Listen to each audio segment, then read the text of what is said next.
ঈদের দিন সকাল বেলায় আমার নবী ইমামতি করার জন্য ঈদগার ময়দানে যাচ্ছেন।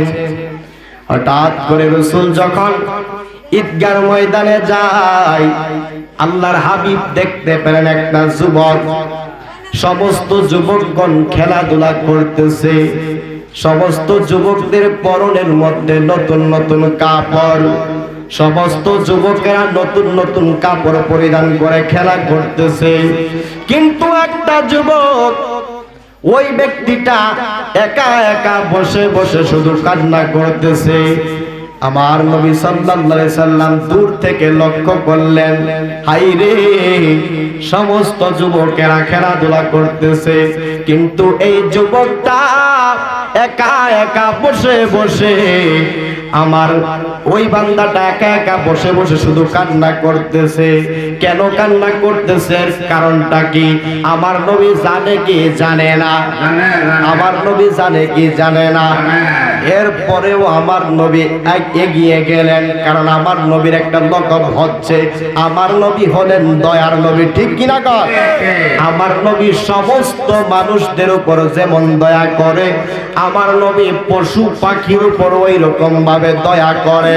কারণ আমার নবীকে আমার আল্লাহ রাব্বুল আলামিন এই পৃথিবীর জমিনে দয়ার নবী বানায়া পাঠাইছে। আমার নবী উম্মতের সুখ দুঃখ সবকিছু বুঝে। ঠিক কিনা কর?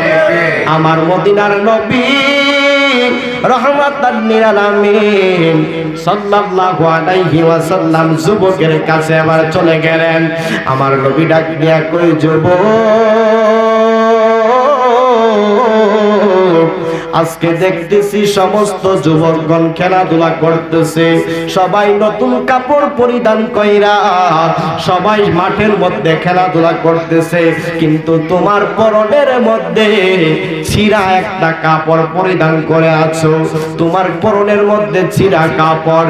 এরপর তোমাকে দেখতেছি তুমি সবার সাথে খেলা করো না, তোমাকে দেখতেছি একা একা বসে বসে শুধু কান্না করতেছো। এর মধ্যে কারণটা কি আমি একটু জানতে পারি কি? কিন্তু যুবক আমার নবীকে চিনে নাই। সুবহানাল্লাহ। আমার নবীকে চিনে নাই। যুবক কোনো কথা বলে না।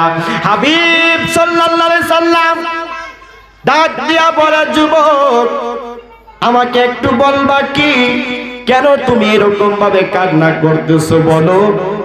যুবক আমার নবীকে না চিনার কারণে ডাক দিয়া বলে, আমাকে আমার মতো থাকতে দেন, আমি কান্না করতেছি, আমাকে কান্না করার জন্য আমাকে ওই সুযোগটা দেন। কিন্তু আমার নবী এরপরে যুবকটাকে আবার বললেন, যুবক, বলো তুমি কেন কান্না করতেছো, দেখি তোমার প্রবলেম সলভ করতে পারে কিনা। যুবকটা ডাক দিয়া কয়, তাইলে শুনুন, আমি এতিম একটা বাচ্চা, আমি এতিম হয়ে গেছি। আমার বাবা রহমাতাল লিল আলামিন নামক ওই রাসূলের দরবারে গিয়েছিলেন, ইসলামের স্বার্থে যুদ্ধ করতে হয়। সুবহানাল্লাহ। যখন যুদ্ধের জন্য যখন ডাক আসে, তখন বাড়ি থেকে বের হয়ে যেতে হবে।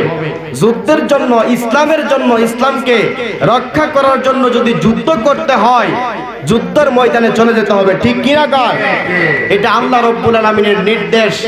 যুবক ডাক দিয়া বলেন, আমার বাবা এমন একজন আশিক রাসূল ছিলেন, আমার বাবা আমার রহমাতাল লিল আলামিনের কদম মোবারকে চলে গেলেন।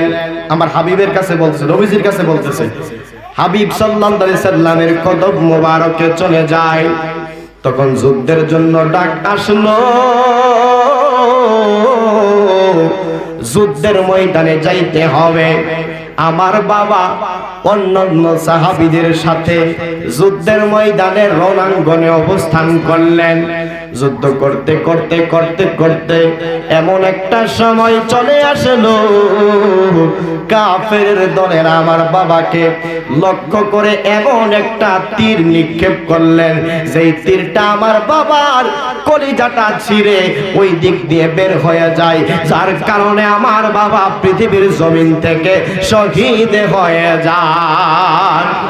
সুবহানাল্লাহ। আমার বাবা শহীদ হয়ে যায়। শহীদদের মর্যাদা আমার আল্লাহ অনেক দিয়েছে, শহীদদের মর্যাদা আমার আল্লাহ রব্বুল আলামিন অত্যন্ত উপরে তুলেছে। যাই হোক, শহীদদের মর্যাদার দিকে যাই না, বলতেছিলাম যুবকটা আমার নবীকে ডাক দিয়া কই, ইয়া রাসূলুল্লাহ, ইয়া হাবিবাল্লাহ, নবী গো, ও গো মায়ার নবী, নূরের নবীজি, আমি এখন এতিম হয়ে গেছি। আমার বাবা যখন ইন্তেকাল করলেন, আমার বাবা যখন যুদ্ধের ময়দানে আল্লাহর হাবিবের সাথে গিয়া যখন যুদ্ধের ময়দানে আমার বাবা শহীদ হয়ে যায়, শহীদ হয়ে যাওয়ার পর আমার মা নতুন একটা স্বামী গ্রহণ করেছে, যার কারণে ওই স্বামী এবং আমার আম্মু দুইজনে মিলে আমাকে বাহির করে দিয়েছে, আমাকে বাড়ি থেকে বের করে দিয়েছে। এবং বের করার পর আমার যত সম্পত্তিটুকু ছিল ততটুকু সম্পত্তি তারা দখল করে নিয়েছে। জবান খুলে কন নাউজুবিল্লাহ। এতিমের সম্পদ আত্মসাৎ করা জায়েজ আছে? আর একটু জবান খুলে কোন। আল্লাহ রাব্বুল আলামিন বলেন, ওয়া আতুল ইয়াতামা আমওয়ালাহুম ওয়া লা তাতাবাদদালুল খাবিসা বিত-তাইয়্যিব। আল্লাহ বলেন, ওয়া আতুল ইয়াতামা, এতিমদের সম্পদ এতিমদেরকে দিয়ে দাও। ওয়া লা তাতাবাদদালুল খাবিসা বিত-তাইয়্যিব, এতিমদের সম্পদ তোমাদের তাইয়্যিব মানে হচ্ছে পবিত্র, তোমাদের পবিত্র সম্পদের সাথে যোগ করে তোমাদের পবিত্র সম্পদটুকু তোমরা খবিস মানে নিকৃষ্ট বানায়া দিও না। সুবহানাল্লাহ কর। তাইলে ওই ব্যক্তি, ওই বাচ্চাটা কি হয়ে গেলেন? এতিম হয়ে গেছে। তার বাবার যত সম্পত্তি ছিল তার মা নতুন স্বামী গ্রহণ করে সমস্ত সম্পত্তিটুকু দখল করে নিয়েছে। আপনারা জবান খুলে কন, হকের পক্ষে যিনি থাকেন তিনি কে? আল্লাহ। আরেকটু জবান খুলে কন, তিনি কে?